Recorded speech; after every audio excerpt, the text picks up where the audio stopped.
Hello दोस्तों, आज हम बात करेंगे लेसन नंबर 2 हमारा, जिसका नाम है बहुपद। तो आज हम इसके जितने भी फॉर्मूला होते हैं सभी फॉर्मूला को करने वाले हैं। तो बहुपद जिसे हम इंग्लिश में कहते हैं पोलिनोमियल। तो बात करें अगर इसकी हम डेफिनेशन की, तो वह समीकरण जिसे a x square plus b x plus c के रूप में लिखा जा सकता है, जहाँ ए बी सी क्या होना चाहिए, वास्तविक संख्या होना चाहिए, और ए का जो मान है वो जीरो के बराबर नहीं होना चाहिए। ठीक है, तो हम उसे क्या कहते हैं, उसे कहते हैं बहुपद। इसके बाद हम बात करें रैखिक बहुपद क्या होता है। तो x की अधिकतम घात कितनी होती है, इसमें 1 होती है। द्विघात बहुपद की अगर बात करें तो इसमें x की अधिकतम घात कितनी होती है, 2 होती है। नेक्स्ट हम बात करें त्रिघात बहुपद। तो इसमें x की जो अधिकतम घात होती है वो कितनी होती है, 3 होती है। ठीक है, नेक्स्ट हमारे पास 4 पॉइंट क्या है, एक द्विघात बहुपद a x square plus b x plus c प्रकार का होता है। यहाँ ए का जो मान है वो जीरो के बराबर नहीं होना चाहिए, यानी कि a is not equal to zero, जहाँ ए बी सी वास्तविक संख्याएं हैं। ठीक है, इसके बाद हम बात करें, नेक्स्ट हमारे पास पॉइंट है, एक द्विघात बहुपद के अधिक से अधिक दो शून्य हो सकते हैं, तथा एक त्रिघात बहुपद के अधिक 3 शून्य हो सकते हैं, जो कि हमने पहले भी इसकी बात करी थी। ठीक है, इसके बाद हम बात करें, जो मेन हमारे पास इंपोर्टेंट फॉर्मूला है वो क्या है, यदि द्विघात बहुपद a x square plus b x plus c के शून्यक एल्फा और बीटा है, क्या है, एल्फा और बीटा हूं, तो यहाँ पे दो फॉर्मूला होते हैं। द्विघात बहुपद में हमें दो फॉर्मूला सीखना है, वो क्या है, एक तो हमारे पास ये है, एल्फा प्लस बीटा क्या होता है, माइनस का बी अपॉन ए होता है। Alpha plus beta equal to है माइनस का बी अपॉन ए। ठीक है, इसके बाद एल्फा इंटू बीटा क्या होता है, सी अपॉन ए होता है। ठीक है, एल्फा इंटू बीटा क्या होता है, सी अपॉन ए होता है। नेक्स्ट हम बात करें, यदि हमें हमें त्रिघात बहुपद दिया है, यदि alpha comma beta comma gamma त्रिघात बहुपद है तो कितने शून्य होंगे, 3 शून्य होंगे, एल्फा और बीटा और गामा कि एक्स स्क्वायर ए एक्स क्यू प्लस का बी एक्स स्क्वायर प्लस सी एक्स प्लस डी के शून्य हूँ, तब हमें क्या करना है, इसके 3 फॉर्मूला हमें याद करना है। तो पहला फॉर्मूला हमारे पास है, alpha plus beta plus gamma equal to क्या होता है, माइनस का बी अपॉन होता है। और नेक्स्ट हमारे पास है, alpha beta plus beta gamma plus gamma alpha बराबर क्या होता है, सी अपॉन होता है। एल्फा बीटा गामा क्या होता है, माइनस का डी अपॉन होता है। ठीक है, नेक्स्ट हमारे पास फॉर्मूला है, भाज्य बराबर होता है भाजक गुणा भागफल प्लस शेषफल। क्या होता है, भाज्य बराबर भाजक गुणा भागफल प्लस में शेषफल होता है। ठीक है, नेक्स्ट हम बात करेंगे, यदि बहुपद के शून्यक एल्फा व बीटा दिए हो तो हम उसकी सहायता से बहुपद को ज्ञात कर सकते हैं। कैसे, तो यहाँ पे फॉर्मूला है एक्स स्क्वायर माइनस ब्रैकेट के अंदर है एल्फा प्लस बीटा, यानी कि मूलों का योग into x plus alpha into beta, यानी कि मूलों का गुणनफल। ठीक है, नेक्स्ट हम बात करें, यदि बहुपद के 3 शून्य दिए हो तो, यानी कि अल्फा बीटा गामा का मान हमें पता है, तो उसकी सहायता से क्या करना है, बहुपद मान ज्ञात करना। तो क्या होता है, formula x cube minus bracket के अंदर होता है alpha plus beta plus gamma into x square plus bracket में alpha beta plus beta gamma plus gamma alpha into x minus alpha beta gamma. अब इन दोनों को ऐसा भी आप रख सकते हैं कि इसमें माइनस है तो यहाँ पे भी माइनस है, इसमें प्लस है तो इसमें भी प्लस है, फिर एक बार इसमें माइनस और लगा देना है आपको, यानी कि माइनस प्लस माइनस। तो आप इस तरह से इसको याद कर सकते हैं। इसके बाद हम बात करेंगे विभाजन एल्गोरिथम की। तो यहाँ पे एक फॉर्मूला होता है ए बराबर बी क्यू प्लस आर, यानी कि भाज्य बराबर होता है भाजक गुणा भागफल प्लस में शेषफल होता है।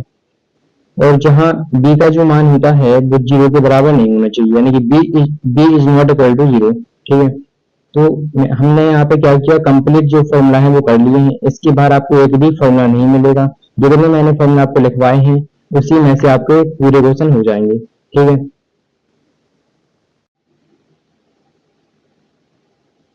प्रश्नावली 2A की अगर हम बात करें तो यहाँ पे हमें बोला है, किसी बहुपद f ऑफ x के लिए y equal to F of X की ग्राफ दिए हैं।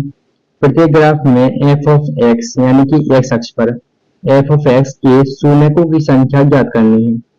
तो बात करें हम पहले क्वेश्चन की, तो यहाँ पे हमें जी हमारे पास क्या ग्राफ है, जी एक्स अक्ष होती है और ये वाली क्या होती है, वाई अक्ष होती है। ठीक है, इसके बाद हम बात करें तो जो लाइन है जी वाली, वो एक्स अक्ष को कितने बार जितने बार कट करेगी उतने हमारे क्या होंगे आंसर होंगे। तो जो हमारे पास एक्स अक्ष है और ये वाली जो लाइन है वो एक बार कट कर रही है यहाँ पे, तो हम बोलेंगे कि यह रेखा यह रेखा एक्स अक्ष को एक्स अक्ष को एक बार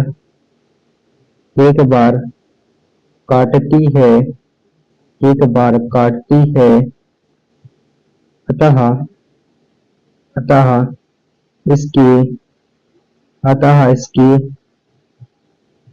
एक अतः इसका एक हल होगा अतः इसका एक हल होगा। यानी कि शून्यकों की जो संख्या है इसके अतः इसके शून्यकों की संख्या क्या हो जाएगी, शून्यकों की संख्या हमें ज्ञात करनी थी। शून्यकों की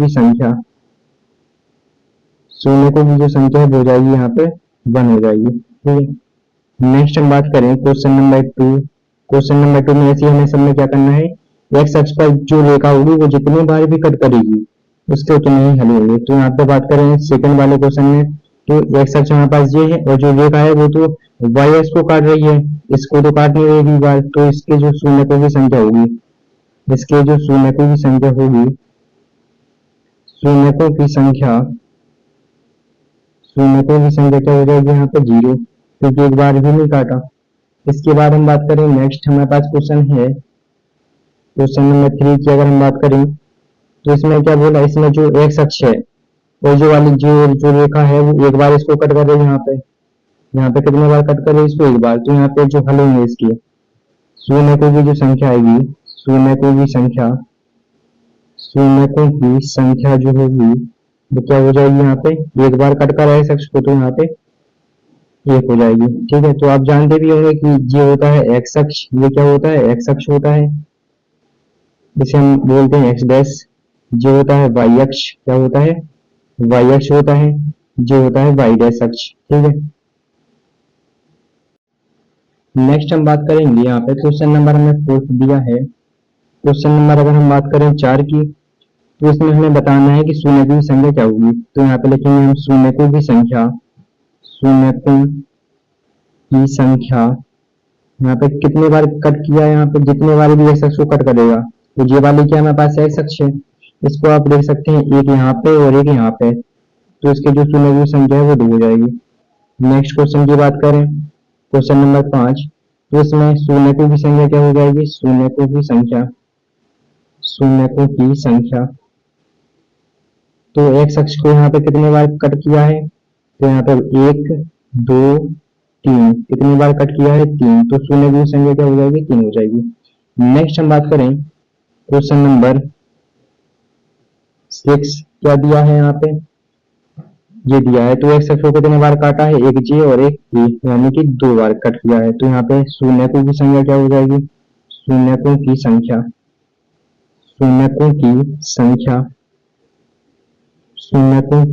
क्या हो जाएगी, यहाँ पे 2 हो जाएगी। ठीक है, तो ये क्या है इसका आंसर है। नेक्स्ट हम बात करेंगे क्वेश्चन नंबर नेक्स्ट हमें दिया है, इसमें हमें बताना है कि शून्यकों की संख्या क्या होगी। तो हम यहाँ पे लिखेंगे शून्यकों की संख्या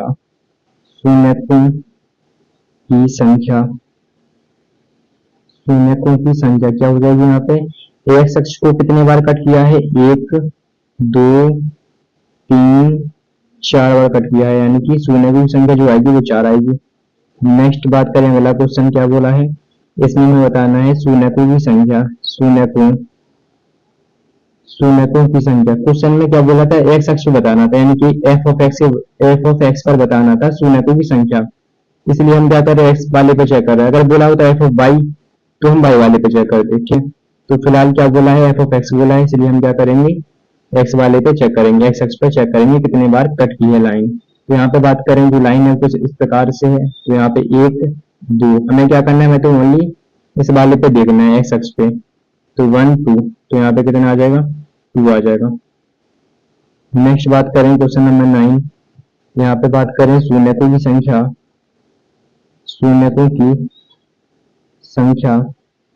तो यहाँ पे एक्स अक्ष को कितनी बार कट किया है, तो यहाँ पे 1 2 3 4, तो यहाँ पे 4 बार कट किया है, तो इसका जो क्या है आंसर होगा। तो जो हमारे पास प्रश्नावली ये थी उसमें क्वेश्चन हमारे पास 9 थे, तो पूरे हमारे पास क्वेश्चन हो चुके हैं। नेक्स्ट हम बात करेंगे। ठीक है, तो आज के लिए इतना ही, मिलेंगे नेक्स्ट वीडियो में, तब तक के लिए जय हिंद जय भारत।